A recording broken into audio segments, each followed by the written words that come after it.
You sure you don't want some? It's chamomile. Listen, you are extremely terrifying. Just the scariest undead subhuman thing on TV, and I really mean that. But I am worried that you could give my kids nightmares if they see you, so I'm gonna have to block you. So that's it. Oh, and tell the zombies they're blocked too.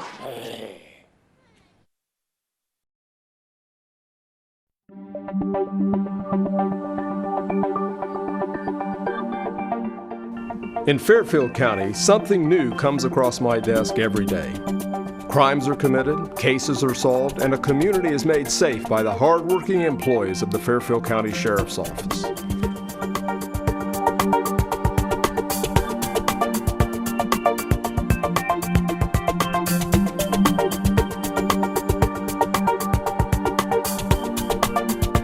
Hi, I'm Sheriff Dave Phelan. Welcome. We have a great guest coming up on this program. Do appreciate each and every one of you. This show is actually produced at Fairfield Christian Academy. The students here.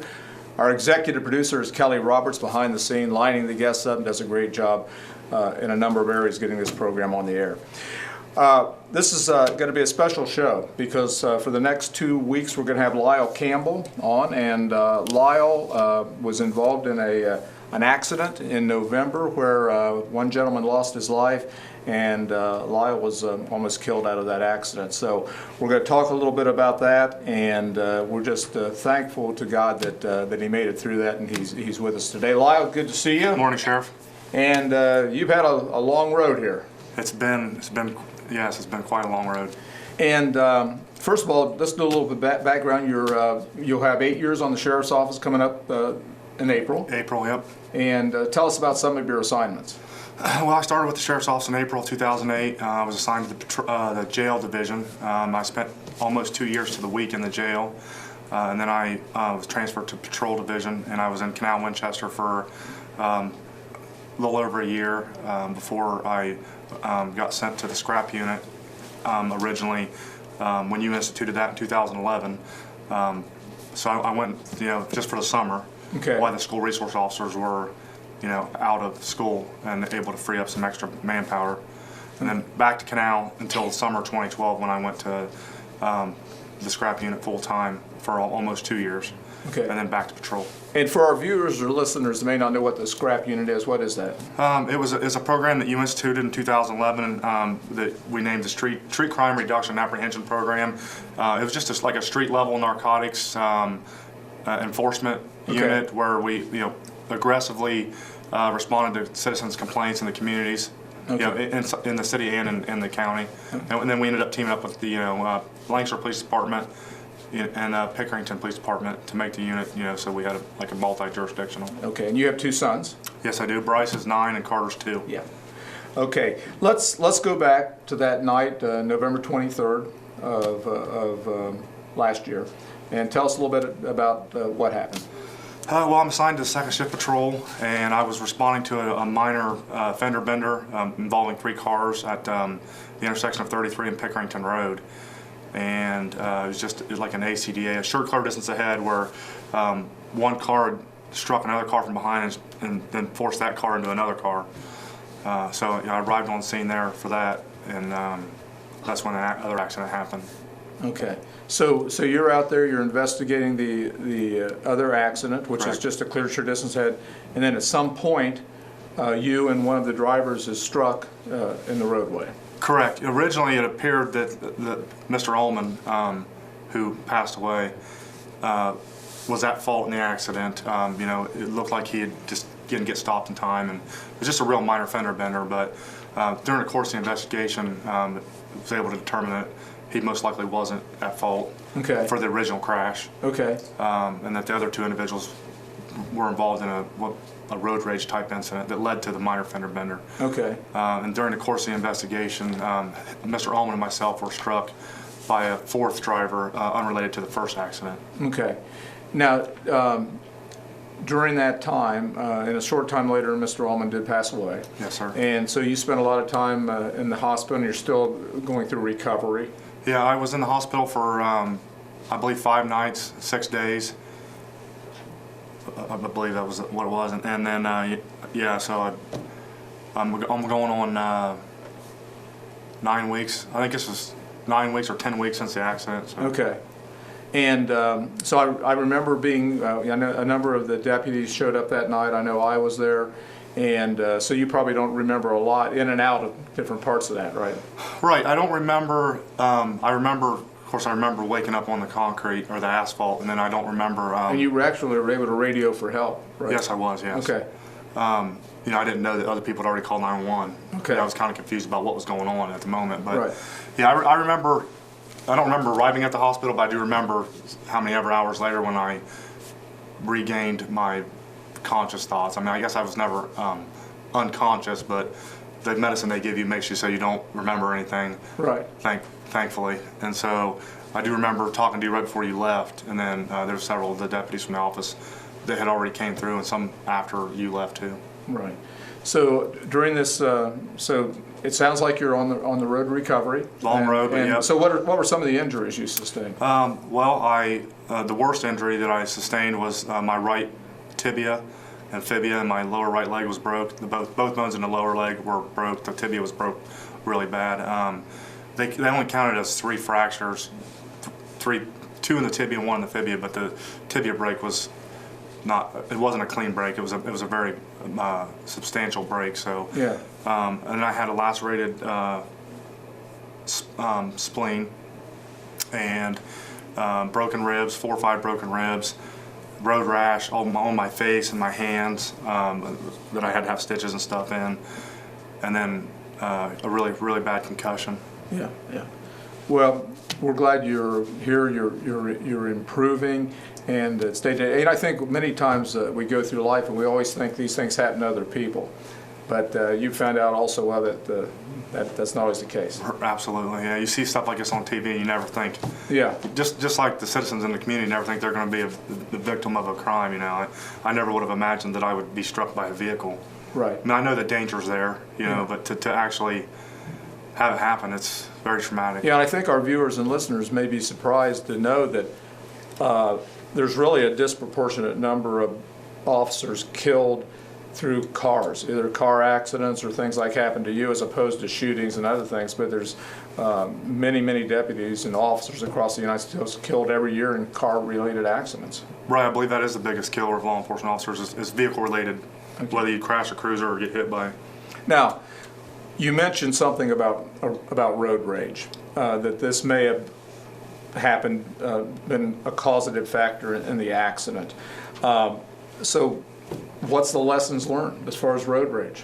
I mean, the biggest thing is, you know, there was I won't say a wide age range in the 3 involved, but, you know, there was a little bit of an age gap between the 2 original offenders, I guess, or the people involved in road rage.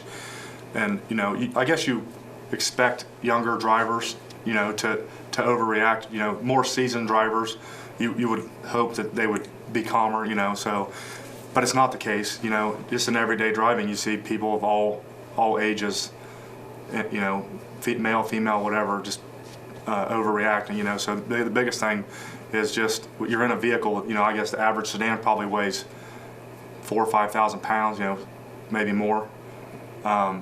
That's can be a dangerous weapon if not, you know, treated properly. So people just need to calm down. You know, I can't stress that enough, that people just need to relax when they're driving, because a lot of times people overreact because they think somebody intentionally cut them off, or someone, right, you know, someone didn't turn their brights off on purpose. And a lot of times it's just people just accidentally forget right. to turn their lights off, or they aren't paying attention, you know, because maybe they had a stressful day at work, or, you know, they've had a bad day, or they're sick, and they're just, you know, being, not that they're being uncourteous, that they just, you know, people accidentally cut people off all the time, you know. Yeah, it's not necessarily intentional. Yeah, and I think probably everyone, if they've driven long enough, have had circumstances where someone is yelling at you or hitting the horn or doing something where they're upset that maybe you did something, and sometimes we're not even aware of what it was. But I think one of the things we want to make sure as drivers that we don't engage the other person that may be exhibiting this kind of behavior. We just continue on. And the worst thing that can happen is when people pull over, because then you have these fights in the intersection. It used to be the weapon of choice 25 years ago was the baseball bat. But today, unfortunately, many times is a firearm. Right. And how many times have we seen and heard where people have been, and they pulled over and someone was killed out of these simple road rage or something that really was minor in nature to start with. Right, and most of the time, we see these incidences with road rage. They're not bad people. Right. Two normal citizens that are going to work or coming home from work or going about their normal business, and they just get so heated over an incident, and then a lot of times, even like you stated with the firearms, a lot of people carry concealed now. They're Right. good people. Yes. They're not criminals. They would never think about. But when they pull over and things get heated on the side of the road, and then in their mindset they feel like they're being threatened. The next thing you know, someone gets shot or hurt or whatever. That normal people would never do that, but they feel like, oh, now I'm being threatened. So it's just things escalate really quickly, especially when it comes to motor vehicles. Yeah, and I would just also remind our viewers and listeners, if they really are fearful and there's someone that's following them and then it seems like they're exaggerated in their behavior and you're concerned, try to get to a firehouse, try to get to a law enforcement facility of some type.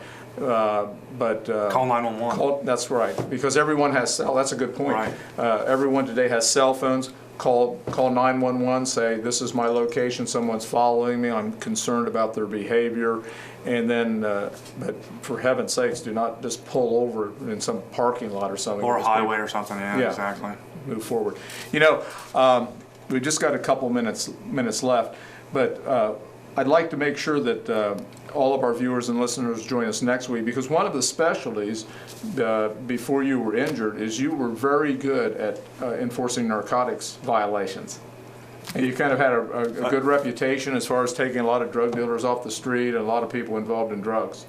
Yeah, I don't know. It's just been I guess a niche, as you could say, that I developed. I was able, I think, really to develop it traffic-wise, like interdiction techniques from my time in Canal when it was third shift and there wasn't a lot of other stuff going on, and being on the fringe of Franklin County, there's more of that stuff going on, so I was able to hone my skills. Yeah, we'll also talk about some of your assignments, what you like best, maybe some memorable things that happened to you during your career. Of course, this has got to be the most memorable. Unfortunately, this is Absolutely. kind of and it must be a very difficult thing that you've had to go through emotionally, physically, and so it just kind of turned everything upside down. It's a major day in your life. Absolutely. So your boys doing good? Boys are doing good. Everybody's doing good. I'm getting along, good considering what happened. And a week or so ago, they had a nice fundraiser at Kingy's Pizza. Absolutely. Get Behind the Badge put on a sponsored a benefit that actually two of the deputies from the sheriff's office got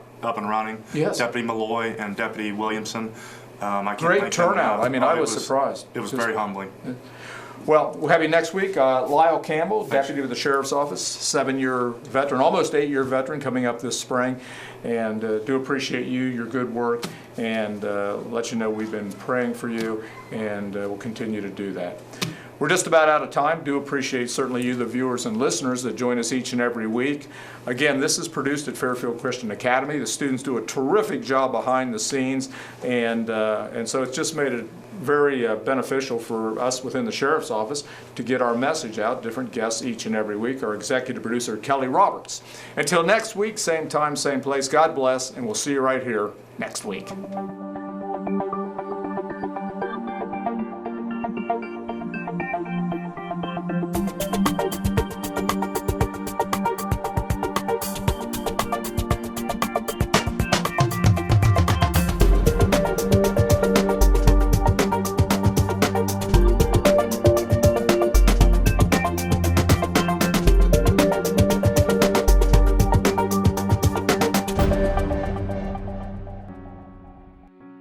These waters were woven into the culture of Native American tribes.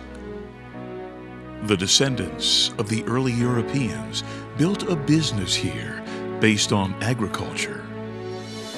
And today, this unique destination in the central Ohio countryside comes to life with stories and memories centuries old. The Fairfield County Historical Parks invites you to amazing Rock Mill, Above the falls of the Hocking River Gorge, here together, nature and man have created some truly American stories that you'll want to experience with the entire family. Visit us or learn more about Rock Mill and the largest wooden water wheel in the nation at historicalparks.org.